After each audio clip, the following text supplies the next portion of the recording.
And now I had my helmet on in the private car on the passenger seat, watched the videos, and then jumped out and jumped into my racing car.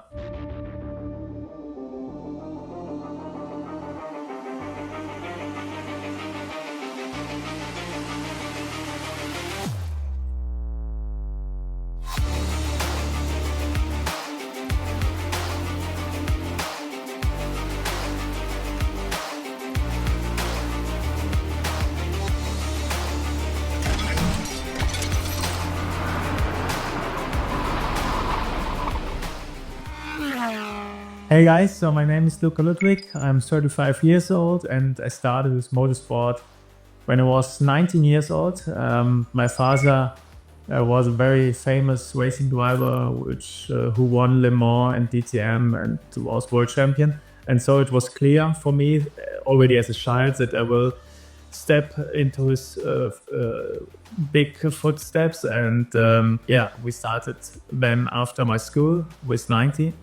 But not with karting, also no formula. I was directly jumped into the world of GT cars. We had a lot of battles this year, me and Giacomo Altori in the MV5 Racing Ferrari, and we were very equal on lap times. And we had great fights. You can see there just how determined Luca Ludwig was. Opportunity seized it. Here comes Luca Ludwig to fight back as they go side by side into turn number one. Luca Ludwig is not giving this up without a fight of the Luca Ludwig car. He dives to the inside now. Thinks Luca Ludwig then driving the number 8 car. At the Portimao race, race 1, which I started in P2, and after a while I could overtake him at the end of the start and finish straight in T1. To do it, I think he's got the speed, momentum. So let's see what happens here. Giacomo Altori goes to the inside to defend the line, then lets the car drift out to the outside. And now Luca Ludwig dives to the inside of Giacomo Altori. What a brilliant move in Ferrari Challengers. Luca Ludwig, he took Giacomo Altori. Was a great maneuver, also the only chance. This was the first really attack on him, and I could manage to pass him. This was great, and when after that I could win the race. Race 2 was a little bit more disappointing because I was leading the race. Go out, Philip Barron immediately on the gas, trying to put himself between Giacomo Altori and Luca Ludwig. Hendrik Viol is also trying to make moves as well. And it is Luca Ludwig, and Giacomo Altori is able to carry a little bit more speed through that turn. Who is going to win out this fight to lead the race overall and, of course, lead in Trofeo Pirelli. So we're about to put the first lap in. These two drivers are absolutely matched, aren't they? And there is merely 8 tenths between P1 and P2, and the pace of both of the drivers absolutely matched. And I have to say, what's really impressive is the gap evolution that you can see on the left-hand side of your screen. Is the fact that then got again a technical issue which stopped me. Same happened at the Nürburgring, where I was also leading the race, but had to retire after a few laps because of a technical issue. Then race 1 at the Nürburgring, we both touched at the start. I could win the start, and he just smashed into the rear of my car, which then led to the DNF later on. This was very unfortunate. We had a great fight at Boricard. 30 minutes of thrilling racing. I was leading, he was second, but in the last 10 minutes of the race, he was definitely faster than me because my tire pressures were not in the window anymore. He was doing more pressure on me. And finally he could do a very nice overtake just before the end of the last lap. Well, the car's round then, the final sequence of turns before what will be starting the final lap in this race. And you can just sense as what a dive that was from Giacomo Altori to the inside. Luca Ludwig has to run wide. Now, that was not traditionally where you would normally see an overtake, Nico. Okay, this was well, on my side, very, very unlucky because just one lap more and I would have finished the race in P1. But that's it. That's motorsport. In the end, I was nevertheless happy because I managed 30 minutes of high pressure with a car which was at that race not as good as his car. So for me, in the end, it was not a big deal to lose this race. But it's part of the game. We had the doubleheader in Monza and Imola, and we knew we had a title to win in the GT Cup, but we also had the World Championship to win in Ferrari Challenge. So, and I was running for one team, Metal Motorsport, who made it possible for me, but we decided very early that we don't want to miss anything. So we tried to do both, which is, when we looked at the timetable, it was not possible to do both. So we as a team decided to book a helicopter and to fly me back and forth. And this story was epic. But unfortunately, the timetable was so bad for us that even with the helicopter, it was difficult to be on time for the sessions. And I remember on Saturday, the Super Pole of the Ferrari Challenge has been cancelled.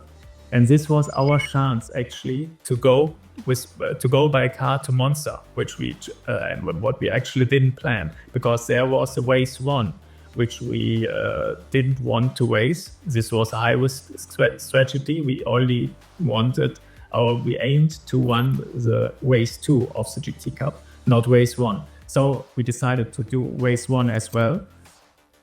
And we were a little bit too fast on the Italian autobahn, but unfortunately we missed my stint by just 1 minute. You can imagine. My teammate was driving, Ivan Velasco, and I was watching TV on my iPhone in the car, and I saw him doing the pit stop, but we were just not there. We were in the Parco di Monza already, but not at the car. And we missed, in the end, my stint. My pit window was already closed by 1 minute. And so unfortunately, I jumped into the car, but it was a little bit too late. This story was so bizarre because normally you prepare hours for your stint, which is half an hour or so. You get into your concentration, you focus, everything. And now I had my helmet on in the private car on the passenger seat, watched the videos, and then jumped out and jumped into my racing car and finally managed to race. And this was just completely crazy. I've never experienced it in my life so far, but this was really, really great. And the other story is we flew back on Sunday after qualifying of the GT car, and it was clear that it will be also tough to reach the World Finals on time. And then we flew by helicopter again, but it took a little bit more time than expected because the wind was not good to us. And we reached Imola 5 minutes before the grid was open for the car. So I just had to run through the paddock. It was very crowded, a lot of people. Run through the paddock, jumped into my car with the helmet already on, and went out into the on the track. And this was also a story I will never forget. We managed it on time, but it was very close. In the race 1 of Ferrari Challenge at Imola, it was a wet race. The raindrops continuing to come down with the really rather nasty conditions that we have at the moment. Gone through the Ravazza turns. He's stacking them all up, Nico. And now he goes. So into turn number 1, where visibility is really going to be so compromised for every driver other than the pole sitter. And fingers crossed that all the drivers make their way through the very anti-tank to break away from Bensvalid. That is Giacomo Altoe and Luca Ludwig for the... A lot of aquaplaning. So the visibility was very poor, but I nevertheless managed to follow him and to stay close to him until 10 minutes to the end. But the conditions certainly are not inducive to making him try too many overtaking attempts for the time being. And again, Luca Ludwig really close at that part of the track. Ben Svalinder has really impressed me this year, Nico, because he's another young driver, and so is Giacomo Altoe and Luca Ludwig, and I rather feared that might be inevitable at some point, that there would be a touch between the two of them. And there was a touch, and now there's a spin as they both pirouette, but they get going again. 6 at one, half a dozen of the other, I'm tempted to say, but I think Luca Ludwig has got damage, whereas Giacomo Altoe is able to keep going here. It was so difficult to follow him because he was fast. I was maybe a little bit quicker than him, but this was my chance in that moment. So I waited as late as I could, pushed him a little bit, but not off the track, just a little bit to get the nose in. But he didn't really accept and spun me around. This was for me, a negative highlight of the season. I mean, it was bizarre because we were leading the race by 20 or 30 seconds. We could have easily done 1 and 2, but it was not enough for both of us because we both wanted to win. And I could overtake, he didn't accept, spun me around, and then the race was over for both of us. It was a dramatic race as well, but that's it. Sometimes you need to fight for this only chance, and I tried to get it, but